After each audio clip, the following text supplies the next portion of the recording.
um pouco sobre o manejo reprodutivo da vaca em sistema de produção leiteiro. Num sistema de produção de leite, a categoria que é mais valorizada, vamos dizer assim, é que recebe maiores investimentos, que come melhor, que o pecuarista investe mais, gasta mais dinheiro, é aquela que está dando um retorno imediato, ou seja, a vaca que está em lactação. E aí a gente tem uma tendência as vacas que estão secas, por exemplo, as que não estão produzindo leite naquele momento, a gente vai deixar recebendo só pastagem, por exemplo. Esse é um pequeno erro que a gente pode corrigir. Corrigir para quê? Para aumentar o nosso lucro lá na frente, a próxima lactação da vaca. Então, o que a gente vai fazer? O período seco que eu estou falando, gente, é aquele período em que a vaca não está produzindo leite, porém ela está no final da gestação. O final da gestação compreende que é a fase onde o bezerro vai estar ganhando peso, é a fase principal de crescimento do bezerro. E esse período seco é fundamental para a saúde do úbere, ou seja, a glândula mamária, o órgão que vai produzir leite. Então, para a gente aumentar a vida produtiva dessa vaca e aumentar a quantidade de leite que a gente tem na próxima lactação, é importante a gente cuidar da glândula mamária. Como é que a gente cuida? Dando um intervalo na lactação. Então, geralmente, compreende um período de 60 dias. Esse período de 60 dias, onde ela para de produzir leite, ela para de lactar, é fundamental para a saúde da glândula, porque vai ocorrer uma regeneração dos tecidos. As células vão se regenerar, vão se recompor e se preparar para a próxima lactação. Fora que o teto e o úbere também, então a gente pode ter diminuição de casos de mastite, só dando esse intervalo entre as lactações. Fora que o período seco coincide com um período onde a vaca, já que ela não precisa destinar reservas para a produção de leite, ela consegue acumular reservas, então ela se recompõe. Ela, vamos dizer assim, ela acumula gordura, já que ela não tem que se dedicar à produção de leite. E isso é muito importante. Para quê? Para a próxima lactação. Logo após o parto, onde ela vai sofrer o estresse, ela vai precisar de reservas para a produção de leite propriamente dita.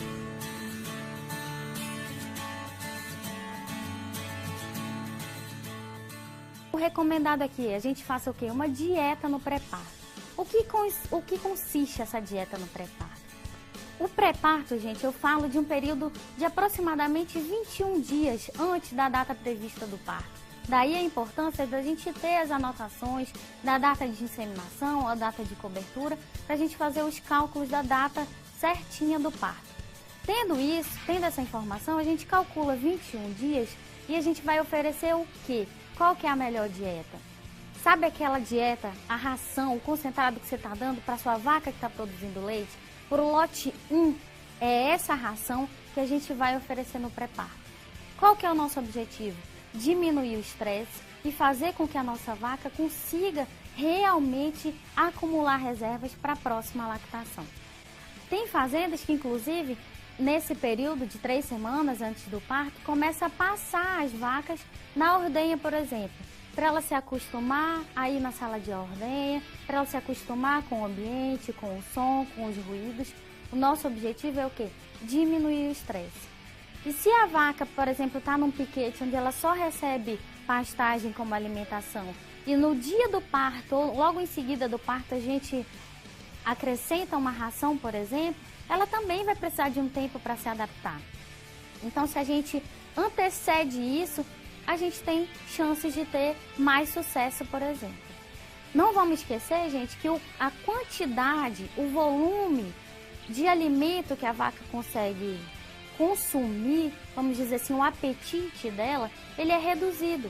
Porque no finalzinho da gestação, você concorda comigo que o bezerro está grande, ele está comprimindo o rumen da vaca, então ela não vai conseguir comer muito ou comer o suficiente. Então a alimentação dela tem que ser realmente de qualidade. Então a gente vai fazer essa ração, por exemplo, do lote 1, a gente já começa a administrar. A gente pode reduzir níveis de sódio, por exemplo. Então aquela mineralização que a gente fazia com sal, a gente faz na ração. Com isso a gente diminui casos de edema de úbere, por exemplo.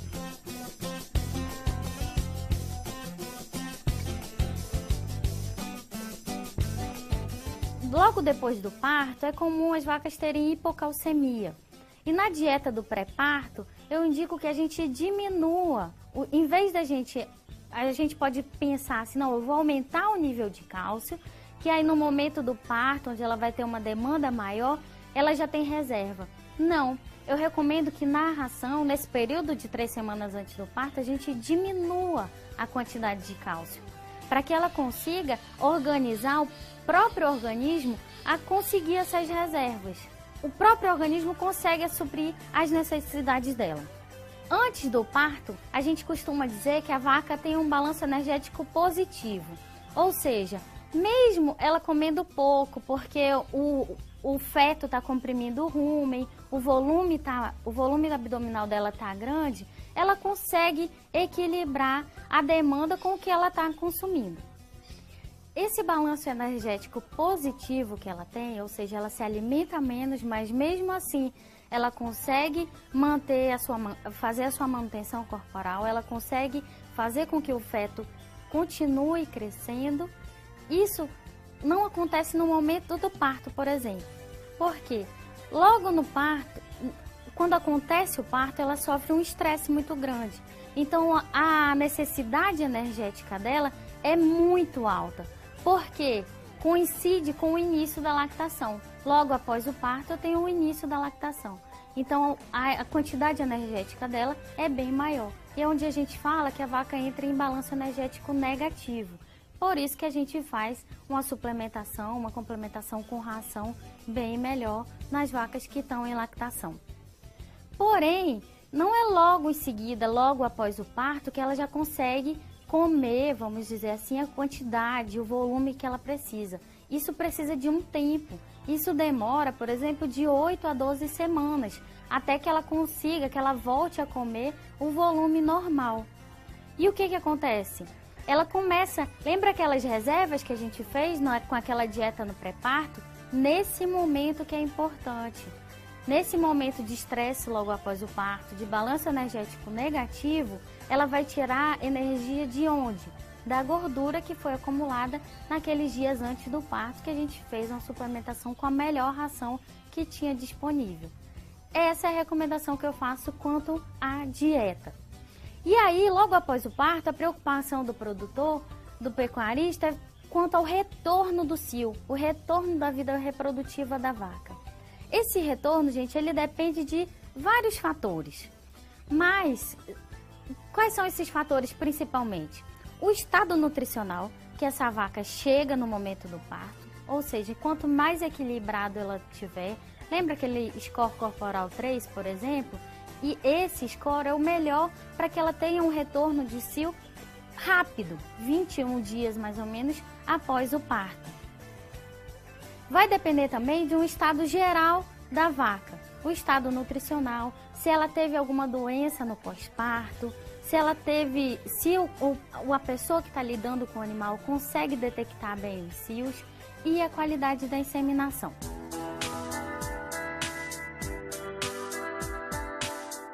No segundo bloco, eu vou falar para vocês sobre as doenças mais comuns, como retenção de placenta, prolapso uterino, metrite, endometrite. Aí a gente volta falando sobre essas doenças que têm muita importância e que atrasam esse retorno à atividade reprodutiva da vaca. E sem esquecer que quanto maior o intervalo entre partos, menor é o período de lactação dela, a gente tem perdas econômicas, prejuízo, vai ter queda na produção de leite, um menor volume. Então, o nosso objetivo é acelerar esse retorno à vida reprodutiva da vaca.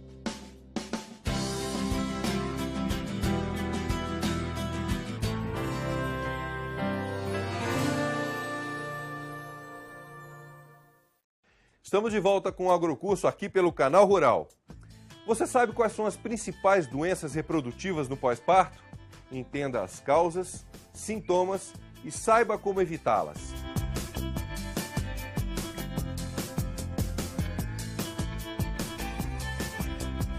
Agora a gente vai falar das doenças que acometem as vacas logo após o parto, ou seja, logo depois que a gente tem o finalzinho da gestação, o início da lactação. No momento do parto é um momento de muito estresse para a vaca, porque ela precisa expulsar o bezerro. Então, é um momento onde ela está mais sensível, mais susceptível a doenças. E quais são as doenças mais comuns que acometem geralmente as vacas? A gente vai falar de retenção de placenta, de prolapso de útero e de metrite e endometrite. Lembrando que essas doenças, elas podem influenciar no retorno à vida reprodutiva da vaca, sem falar em quedas, em perdas econômicas quanto à queda de produção e às vezes até parada na lactação. E em casos, por exemplo, um caso extremo de morte, se a gente não vir intervir. Então, o que é a retenção de placenta? No momento do parto, poucas horas após o parto, cerca de 8 horas, a vaca já deve ter expulsado os anexos, as placentas, as membranas que envolvem o feto. Então, se a pessoa que acompanha os animais viu que nesse período de 8 a 12 horas, essa placenta, esses anexos continuam pendurados na vaca, o ideal é que a gente assine um sinal de alerta, por exemplo. Por quê? Essas membranas, essa placenta ali pendurada do lado de fora da vulva, da vagina da vaca, é um meio de contaminação do meio externo com o organismo da vaca. É como se o organismo da vaca tivesse aberto a infecções, por exemplo, bacterianas, que ela não teria normalmente. Então, um processo de retenção de placenta pode desencadear metrite, endometrite, que a gente vai falar. E atrasa a vida reprodutiva da vaca, porque essa vaca, quando ela retém placenta, ela pode demonstrar sinais gerais, como febre, ela pode parar de se alimentar, então ela tem anorexia, perda de apetite, então essa vaca ela vai ficar mais debilitada. Então, até o início da lactação, o pico de lactação é retardado por um problema, por exemplo, como uma retenção de placenta. E ela é causada por vários motivos, desde uma distocia, ou seja, aquele parto mais difícil, um bezerro grande, um parto gemelar, deficiências nutricionais, aí a importância do que a gente falou no primeiro bloco, de fazer uma dieta pré-parto, suplementar. Então, tanto o excesso quanto a falta de nutrientes pode desencadear uma retenção de placenta, por exemplo. Sem falar em casos que a gente tem doenças infecciosas. As principais doenças, as doenças mais importantes que a gente tem relacionadas à reprodução são a brucelose, a leptospirose, IBR, BVD. Mas brucelose e leptospirose têm uma característica importante, que é de causar aborto nas vacas, aborto no terço final. Então, quando eu tenho casos de aborto, aumenta as chances de eu ter casos de retenção de placenta, que pode evoluir por uma metrite, por exemplo, que é uma infecção do útero. E qual que é o tratamento? Se lá na fazenda você o tratador viu que esperou 8 ou 12 horas, essa placenta ainda não saiu, o que a gente faz? A gente faz um tratamento que pode ser hormonal ou à base de antibióticos. Hormonal, a gente vai tentar aumentar a contratilidade do útero e fazer com que esse útero expulse a placenta. O que eu não recomendo que vocês façam nunca tracione. Essa tração pode causar hemorragias, por exemplo. Não é bom. Se você tiver dúvida, chama um veterinário da sua confiança para ir lá e analisar caso a caso, por exemplo.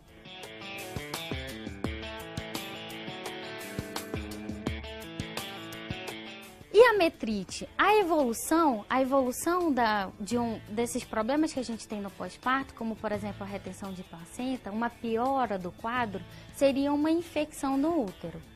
Isso é claro que é altamente indesejável e é um dos maiores problemas que as vacas, por exemplo, que a gente tem em sistemas de criação, como por exemplo uma vaca produtora de leite.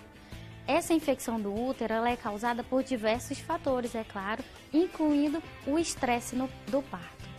Quando a gente tem uma vaca que teve uma alimentação pobre, ou seja, ela no momento do parto ela não está bem nutrida, esse estresse nutricional pode comprometer o sistema imunológico da vaca.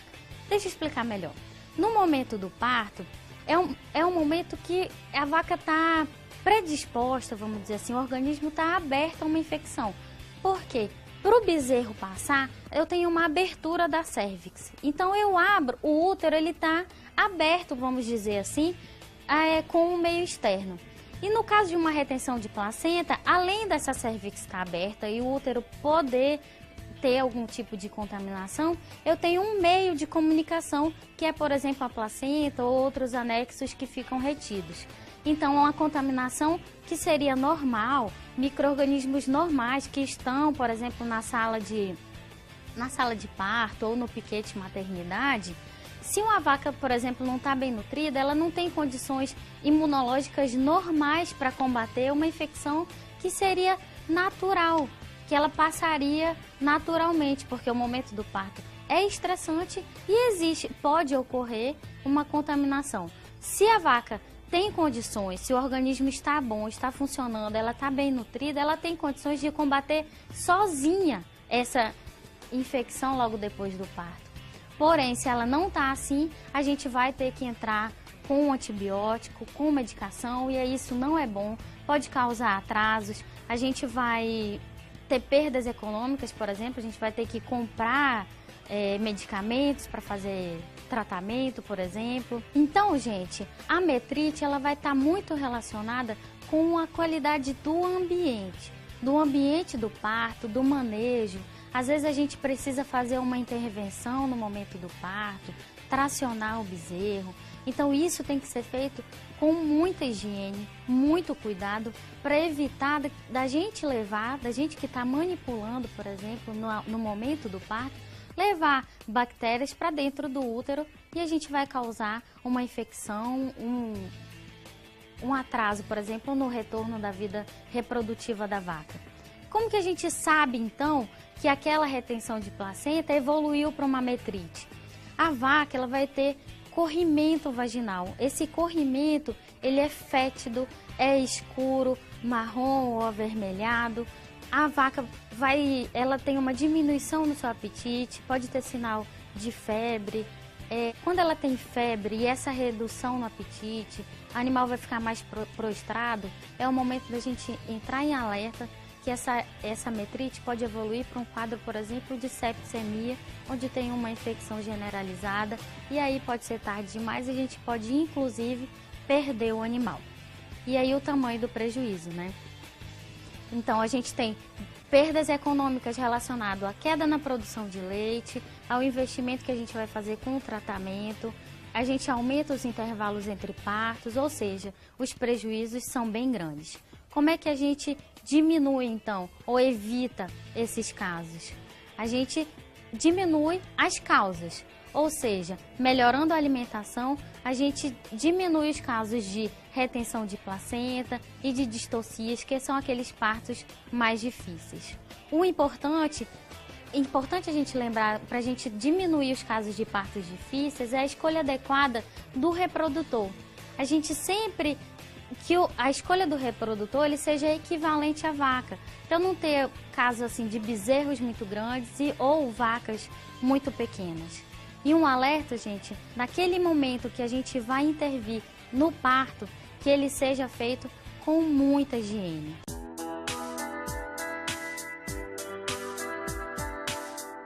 Fazendo um apanhado geral, a alimentação que a gente vai fazer, ela não tem que ser nem em excesso e para a gente evitar animais muito gordos, por exemplo, vacas obesas e nem muito magras. A vaca muito magra, ela tem a desvantagem de estar com o sistema imunológico dela, por exemplo, mais comprometido e ela não vai conseguir combater sozinha as possíveis infecções no pós-parto.